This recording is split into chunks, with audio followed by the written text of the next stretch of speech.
Doctor Bhimrao Ambedkar university के community radio 90.4 megahertz जागरा की आवाज के ऑफिशियल यूट्यूब पेज पर पूजा एक बार फिर से आप सभी का बहुत बहुत स्वागत करती है। नमस्कार। आज एक बार फिर हमारे साथ एक खास शख्सियत जुड़े हैं जो बहुत ही इंटेलेक्चुअल बात आपसे करने वाले हैं। जी हाँ, आप इस बेहतरीन पर्सनैलिटी से जुड़कर और इनके बारे में बहुत सारा कुछ जानकर और साथ ही साथ एक बहुत ही खास टॉपिक पर बातचीत करके आप खुद को बहुत ही खुश महसूस करेंगे और आप भी महसूस करेंगे कि हमारे द्वारा आप तक बहुत अच्छी अच्छी जानकारियाँ पहुँचाई जा रही हैं। आज हम अपने स्टूडियो में स्वागत करना चाहेंगे बहुत बहुत श्री श्रेयांश मंडलोई जी का। सर, आपका बहुत बहुत स्वागत है। नमस्कार। धन्यवाद पूजा जी। श्रेयांश जी के बारे में अगर आपको हम बताएं तो ये विज्ञान भारती के पूर्णकालिक कार्यकर्ता हैं। साथ ही साथ 2023 से उत्तर प्रदेश विज्ञान भारती के क्षेत्रीय संगठन मंत्री का दायित्व भी आप निभा रहे हैं। विज्ञान भारती एक ऐसा संगठन जो हमारे भारत देश को आत्मनिर्भर, सबल और समृद्ध बनाना चाहता है और इसके बारे में देर न करते हुए जल्द से जल्द ज्यादा जानकारी लेते हैं अपने इन खास मेहमान से। श्रेयांश जी, विज्ञान भारती बहुत से लोग अभी भी नहीं जानते हैं कि एक कैसा संगठन है। कुछ विज्ञान भारती के बारे में बताइए, कब शुरू हुआ, क्या इनका मोटो है और आप किस तरह से काम करते हैं। सबसे पहले मैं इस सामुदायिक रेडियो केंद्र के लिए मुझे आमंत्रित करने के लिए मैं आपको धन्यवाद देना चाहूँगा। Thank you, pleasure is all hours.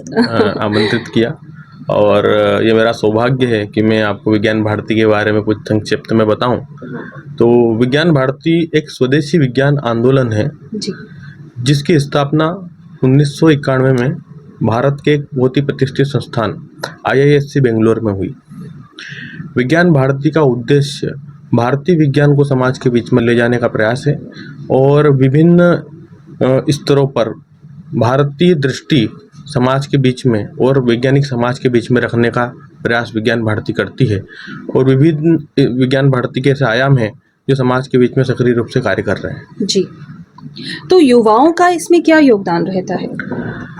विज्ञान भारती समय समय पर परिस्थितियों के अनुसार ऐसे कई सारे कार्यक्रम का आयोजन करता है जी। और विभिन्न योजनाएं बनाता है जिसमें युवाओं भी सम्मिलित हैं हमारे बीच में।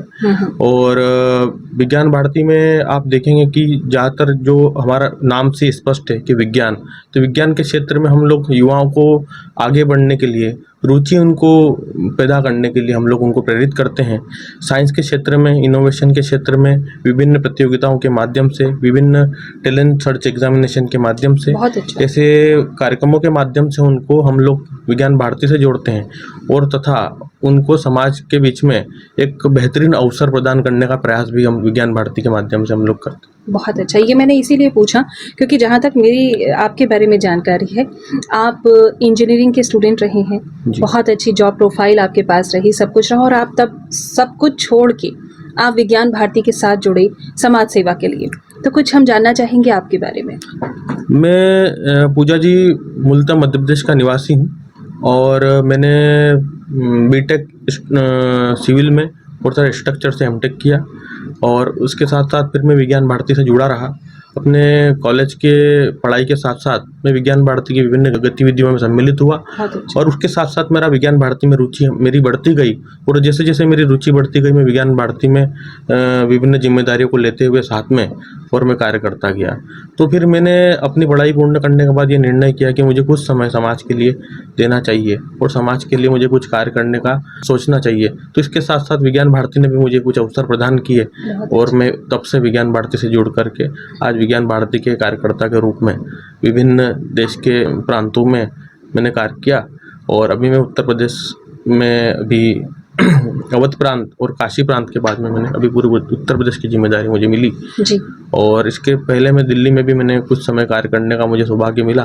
मैं मालवा प्रांत में भी मैंने कार्य किया। अरे वाह। तो ऐसे कुछ प्रांतों के कार्य का मेरा अनुभव रहा और वो कार्य का अनुभव के साथ साथ मेरी रुचि भी बढ़ती गई और मैं विज्ञान भारती में कार्य कर रहा हूँ और मेरे जैसे कई सारे युवा विज्ञान भारती में जुड़ करके कार्य कर रहे हैं। तो आपने इतने भारत के कोने कोने में जाकर आपने विज्ञान भारती के साथ में काम किया है। हर क्षेत्र के हिसाब से अगर हम बात करें तो कहाँ के युवा आपको ज़्यादा इनोवेटिव, ज़्यादा इंटरेस्टेड और टैलेंटेड लगे? निश्चित तौर पर देखा जाए तो हर क्षेत्र की एक अपनी प्रतिभा सामने आई। हमारा भारत जो है एक इस प्रतिभा के मामले में एक समृद्ध देश कहा जा सकता है। हर क्षेत्र में प्रतिभा छुपी हुई है, बिल्कुल। बस उनको सामने लाने की आवश्यकता पड़ती है, उनको निखारने की आवश्यकता पड़ती है। बाकी हमारा देश पुरातन काल से ही एक समृद्ध देश रहा, प्रतिभाशाली देश रहा। बिल्कुल, जीरो की खोज भी हमने ही जी, की जीरो थी। की खोज भी हमने की। जी, बिल्कुल। जैसा कि मैंने अभी युवाओं के बारे में ही आपसे बात करी, आप जब क्षेत्र में अलग-अलग जगह जाते हैं, भारत के कोने-कोने आप गए, आपने कहा कि भारत के कोने-कोने में जितने युवा हैं, बहुत टैलेंटेड है, बहुत इनोवेटिव हैं, हर एक में एक अलग प्रतिभा है। तो ये कार्य करने के दौरान कभी कोई ऐसा एक्सपीरियंस जो आपके दिल को छू गया और आपको लगा कि नहीं, वाक़ई में सब लोग अगर जॉब करेंगे इंजीनियरिंग के बाद, तो किसी को तो चाहिए कि जो युवाओं को आगे बढ़ाए, उजागर करे। कोई ऐसा एक्सपीरियंस आप हमारे साथ शेयर करना चाहेंगे?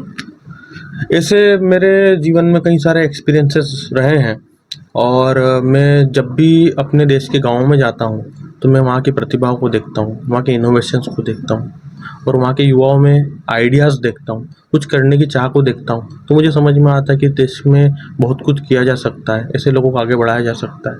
एक छोटे-छोटे कई सारे इनोवेशंस लोगों ने कृषि के क्षेत्र में तैयार किए हैं। लोगों ने कई सारे इनोवेशंस हमारे ट्रैफिक सेफ्टी के लिए तैयार किए हैं, डिफेंस के लिए तैयार किए जी। हैं, खेल के लिए तैयार किए हैं, अलग-अलग क्षेत्र पर्यावरण की सुरक्षा के लिए तैयार किए हैं, जल संरक्षण के लिए, अलग-अलग क्षेत्रों के विकास के लिए हमारे देश में युवाओं ने कई सारे इनोवेशन डेवलप किए और उन इनोवेशन को जब मैं देखता हूँ तो मुझे समझ में आता है कि भारत में एक हिडन टैलेंट कहा जाए कि ऐसी प्रतिभा युवाओं के अंदर छुपी हुई है कि जो साइंटिफिक टेम्पर को दर्शाती है। हो सकता है कि वो एक आर्ट्स का विद्यार्थी रहा हो, कॉमर्स का विद्यार्थी रहा हो, तो कहीं ना कहीं ऐसी पढ़ाई ने भी हमको एक निश्चित दायरे में बांध दिया, पर ऐसा नहीं है। भारत के लोगों का वैज्ञानिक दृष्टिकोण पुरातन समय से रहा और वो दृष्टिकोण आज भी कई सारे युवाओं में देखने को मिलता है। न केवल शिक्षित, जो लोग अशिक्षित कहा जाए, उनमें भी वो दृष्टिकोण देखने को मिलता है। बहुत बड़ी बात है। ये सवाल ही मैंने आपसे इसलिए पूछा क्योंकि इस कार्यक्रम को सुनकर, जानकर कम से कम युवा ये जाने, समझें कि कोई भी शहर या गाँव से उठकर अपनी सोच को आगे बढ़ाकर जी। आगे तरक्की पा सकता है, साइंस में योगदान दे सकता है। श्रेयांश मंडलोई जी, आपके लिए विज्ञान क्या है? विज्ञान को अगर हम लोग सही मायनों में समझें तो विज्ञान एक आर्ट भी है और विज्ञान एक शिक्षा के तौर पे समझे तो विज्ञान एक शिक्षा भी है, शोध भी है। विज्ञान के पीछे कई सारी बातें छुपी हुई हैं और हम लोग भारतीय परिदृश्य से देखें, परिप्रेक्ष्य में देखें तो विज्ञान जो है वो हमारा आध्यात्म से जुड़ा हुआ है। वो स्वयं को जानना और इस संसार को जानना, इस प्रकृति को जानना भी एक बड़ा विज्ञान है और इसी के माध्यम से हम लोगों ने कई सारे शोध का कार्य किया है, कई सारी खोजें की हैं, कई सारे आविष्कार किए हैं। जी जी। तो युवा जिस तरह से आगे बढ़ रहे हैं, आपके साथ जुड़ रहे हैं, ऐसे में विज्ञान भारती की बहुत सारी नेशनल और इंटरनेशनल एक्टिविटीज़ रहती हैं, बहुत सारी गतिविधियां आपकी रहती हैं। मैं चाहूँगी कि हमारे माध्यम से आप सभी सुनने और देखने वालों को उन गतिविधियों के बारे में बताएं। समय समय पर विज्ञान भारती ने आवश्यकता अनुसार विज्ञान भारती के में कार्य करने वाले कार्यकर्ताओं ने, बुद्धिजीवियों ने ऐसे कई सारी गतिविधियां शुरू की, जिसके माध्यम से हम लोग समाज के विभिन्न क्षेत्रों में जाकर के कार्य करते हैं, विभिन्न कार्यक्रम का आयोजन करते हैं। उन कार्यक्रम के माध्यम से लोगों को जोड़ते हैं और लोगों को जोड़ करके उनके विचार हम लोग सुनते हैं, उनके विचार, उनसे संवाद करते हैं और उस संवाद के जरिए हम लोग ये समझते हैं कि कहाँ पे कैसी प्रतिभा, कैसे अवसर और कैसी कैसी समस्याओं, चुनौतियों के समाधान छुपे हुए हैं, उस पर हम लोग कार्य करने का प्रयास करते हैं। समय समय पर सरकार से भी संवाद करते हैं।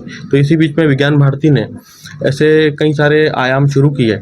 उसमें मुख्य रूप से विज्ञान भारती का एक फ्लैगशिप प्रोग्राम है जो स्कूल स्टूडेंट्स के लिए है, विद्यार्थी विज्ञान मंथन। यह नेशनल टैलेंट सर्च एग्जामिनेशन होती है जो कक्षा 6वीं से 11वीं तक के विद्यार्थियों के लिए आयोजित की जाती है। इसके कई सारे स्तर होते हैं, जिला स्तर, प्रदेश स्तर और राष्ट्रीय स्तर, और उसके लिए कई सारे विद्यार्थियों को इसमें हम लोग सम्मानित भी करते हैं। उनको कई सारे अवार्ड्स दिए जाते हैं और अवार्ड्स के साथ साथ उनको इंटर्नशिप और स्कॉलरशिप भी दी जाती है। तो ऐसे विद्यार्थियों को आगे बढ़ने का मौका मिलता है, उनकी प्रतिभा को जानने का मौका मिलता है और साथ साथ में हम लोग देश के ऐसे विभिन्न प्रांतों में भी पहुंच करके एक बड़े ग्रुप के साथ हम लोग जुड़ते हैं और उनको अवसर प्रदान करने में कहीं ना कहीं हम लोग सफल भी हुए हैं। तो ऐसा एक विद्यार्थी विज्ञान मंथन है।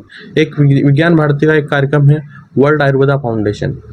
वर्ल्ड आयुर्वेदा फाउंडेशन का मुख्य उद्देश्य, जैसा कि नाम से स्पष्ट हम लोगों ने स्वदेशी विज्ञान आंदोलन के रूप में आपको बताया, विज्ञान भारती आयुर्वेद को पूरे विश्व स्तर पर प्रचार प्रसार करने के लिए कार्य करता है। और इसी वर्ल्ड आयुर्वेदा फाउंडेशन के माध्यम से हम लोग वर्ल्ड आयुर्वेदा कॉन्फ्रेंस का आयोजन करते हैं, जो 2 वर्ष में एक बार आयोजित किया जाता है। अच्छा। इस वर्ष यह कार्यक्रम का आयोजन गोवा में किया गया था और इसमें करीब 53 देशों के प्रतिनिधि लोगों ने भाग लिया था। वाह, क्या बात तो है। यह भी एक हमारे लिए एक बहुत ही अच्छा अवसर रहा कि हम लोगों ने ये कार्यक्रम आयोजित किया और समाज के बीच में और कई सारे विश्व के कई सारे देशों के बीच में हम लोग आयुर्वेद को ले जाने में सफल हो पाए।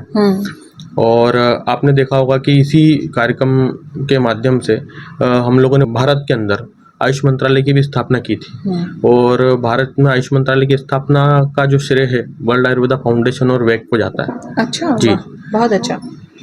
और विज्ञान भारती का एक और प्रोग्राम जो हम लोग कहते हैं कि इंडिया इंटरनेशनल साइंस फेस्टिवल, ये भी अंतर्राष्ट्रीय स्तर की गतिविधि है, जिसके अंदर विभिन्न क्षेत्रों में कार्य करने वाले लोग सम्मिलित होते हैं, जैसे शिक्षक, विद्यार्थी, प्राध्यापक, शोधार्थी, चिकित्सक और उद्योगपति और कला के क्षेत्र में कार्य करने वाले लोग, ऐसे अलग अलग क्षेत्रों से जुड़े हुए लोग इसमें भाग लेते हैं, उनको अवसर मिलता है।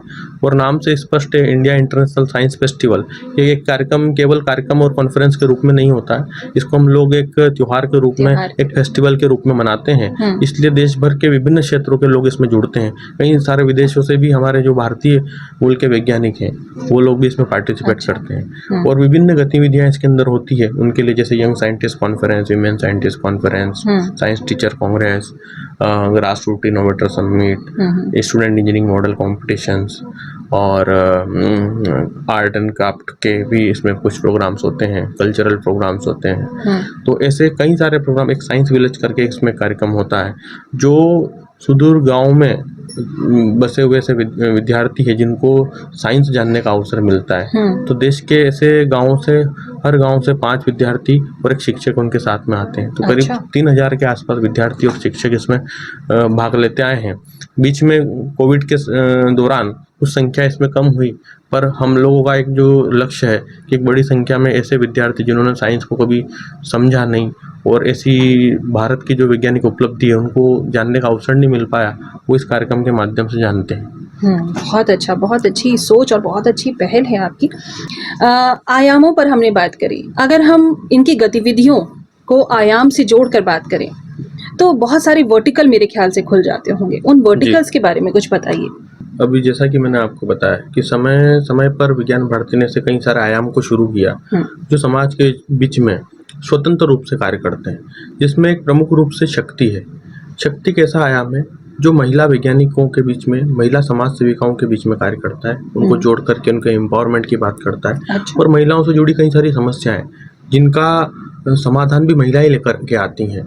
तो ये महिलाओं को नेतृत्व प्रदान करने का भी प्रयास शक्ति के माध्यम से विज्ञान भारती करता है। एक दूसरा मैंने एक प्रकल्प और जिसके बारे में आपको बताना चाहता हूँ, एक नस्या हमारा एक विज्ञान भारती का कायम चलता है। NASYA, national Ayurveda students and youth association. इसके माध्यम से आयुर्वेद में के क्षेत्र में कार्य करने वाले युवा और प्रैक्टिशनर्स को हम लोग जोड़ करके विभिन्न आयुर्वेद के क्षेत्र में शोध की संभावनाओं पर विचार करते हैं। और शोध के साथ साथ में उनको आयुर्वेद के क्षेत्र में कार्य करने के लिए मोटिवेट करने के लिए हम लोग कार्य करते हैं। एक हमारा विवाहवाणी, विवाहवाणी कैसा आयाम है जो सामाजिक संगठन और विभिन्न नेशनल बिल्डिंग ऑर्गेनाइजेशन उनको जोड़ करके उनकी कैपेसिटी बिल्डिंग पर हम लोग काम करते हैं। अच्छा, वाह। एक हमारा global Indian scientist and technocrats forum, ये इसका जो मूल उद्देश्य है, ये एक ऐसा फोरम है यहाँ पर हम लोग इंडियन डायस्पोरा के साइंटिस्ट को जो विश्व के विभिन्न देशों में कार्य कर रहे हैं उनको हम लोग जोड़ करके उनके अनुभवों को, उनके शोध कार्य को भारत के विकास हेतु और भारत के विभिन्न नए आयामों को खड़ा करने के लिए, उनके अनुभवों का हम लोग लाभ लेने के लिए ये फोरम हम लोगों ने बनाया। बहुत अच्छा। तो इसमें तो बहुत सारे लोग जुड़े हुए होंगे। इससे कई सारे देशों के वैज्ञानिक इसमें जुड़े हुए हैं, देश विदेश। जी। और कई सारी गतिविधियां इस कार्यक्रम के माध्यम से नेशनल और इंटरनेशनल लेवल पर चलती रहती है। एक और आयाम चलता है international institute of waste management, इसका हेडक्वार्टर बेंगलोर में है और इसके माध्यम से हम लोग वेस्ट मैनेजमेंट से रिलेटेड कई सारे कार्य करते हैं। उनकी जागरूकता के लिए कार्य करते हैं। प्रबंधन संबंधी जो भी कार्य हैं उसके लिए सरकार से संवाद करते हैं और वहाँ के विभिन्न प्रोजेक्ट के माध्यम से हम लोग इसकी गतिविधि को संचालित करते हैं। बहुत अच्छा, बहुत अच्छा। तो हम श्रेयांश जी ये कह सकते हैं कि अगर विज्ञान भारती हमारे बीच रहा, ये संगठन हमारे बीच रहा और हमारे लोगों के साथ जुड़ा रहा, तो बहुत जल्द हमारा देश आत्मनिर्भर होने के साथ और लोगों को भी शक्ति दे सकता है। जी। तो आपके इस संगठन ने जहाँ युवाओं को देश, गांव सब जगह से जोड़ा है, तो मैं चाहूंगी कि इतने बेहतरीन काम के लिए क्या सरकार की ओर से भी आपको सहयोग मिलता है? हाँ, कई सारे कार्यक्रम ऐसे होते हैं जैसे जिसमें विज्ञान भारती और सरकार की कुछ संस्था है उसमें पार्टनर के रूप में सहयोगी रूप से कार्य करती है। और कई सारी सरकार के ऐसे कार्यक्रम होते हैं जिसमें विज्ञान भारती एक नॉलेज पार्टनर के रूप में उनसे जुड़ करके भी कार्य करती है। बहुत अच्छा, बहुत तो जिस प्रकार से आप देखेंगे कि विद्यार्थी विज्ञान मंथन है, विद्यार्थी विज्ञान मंथन में भी सरकार के कुछ प्रमुख संस्थान जैसे एनसीईआरटी है, सीबीएसई है, नवोदय विद्यालय, तो ये विज्ञान भारती के पार्टनर के रूप में आते हैं जी। और इस विद्यार्थी विज्ञान मंथन के कार्यक्रम को प्रमोट करते हैं। बहुत अच्छा, बहुत अच्छा। विज्ञान भारती हमारे देश के युवाओं को एक प्लेटफॉर्म भी दे रहा है, हमारे देश को समृद्ध बनाने में बहुत सहयोग कर रहा है, क्योंकि वाकई में हमारे देश में जहाँ संस्कृति है वहाँ विज्ञान भी है, जी। प्रकृति है वहाँ विज्ञान भी है, सभी जगह विज्ञान भी है और हम लोग अपनी सभ्यता को आगे लेकर साथ चल रहे हैं और विज्ञान भारती का इसमें बहुत बहुत सहयोग है।